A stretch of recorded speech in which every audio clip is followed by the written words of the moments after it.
হে hi everyone, আমি মোমো। সবাইকে রথের অনেক অনেক শুভেচ্ছা। আর রথের দিন আমি কিভাবে কাটালাম সেটাই তোমাদের সাথে শেয়ার করে নিচ্ছি।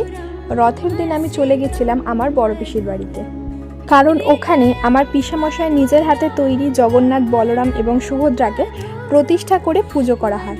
আর এই বছর দেখেছো, এই যে বড় সিংহাসনটা, এটা কিন্তু আমার ছোদ্দাবাই বানিয়েছিল। আর সেই উপলক্ষে এই বছর কিন্তু পুজোটা আরেকটু বড়ই হয়েছিল। আর এই পুচকেটাকে দেখো, এটা কিন্তু আমার ছোদ্দাবাইয়ের মেয়ে সান্নিধি। আর কথা বলতে বলতে আমাদের ঠাকুরমশাইও কিন্তু চলে আসে। অবশ্য ঠাকুরমশাই আমার মেজো জামাইবাবুই ছিল, মেজো জামাইবাবু পুজোটা করেছিল।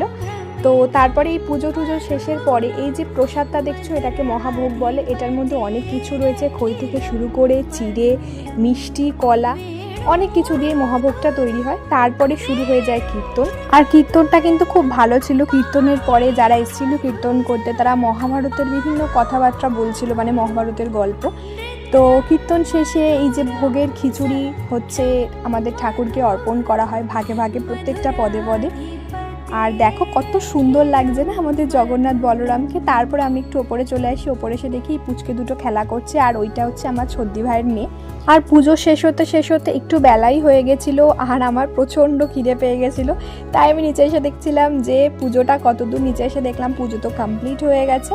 তো তারপরে আমি প্রসাদ নিয়ে বসে পড়ি। আর প্রসাদে ছিল খিচুড়ি, ভাজা, তারপরে তরকারি, অনেক কিছু ছিল। সো দেখা হবে নেক্সট কোনো মিনি ব্লগে। আজকের জন্য টাটা।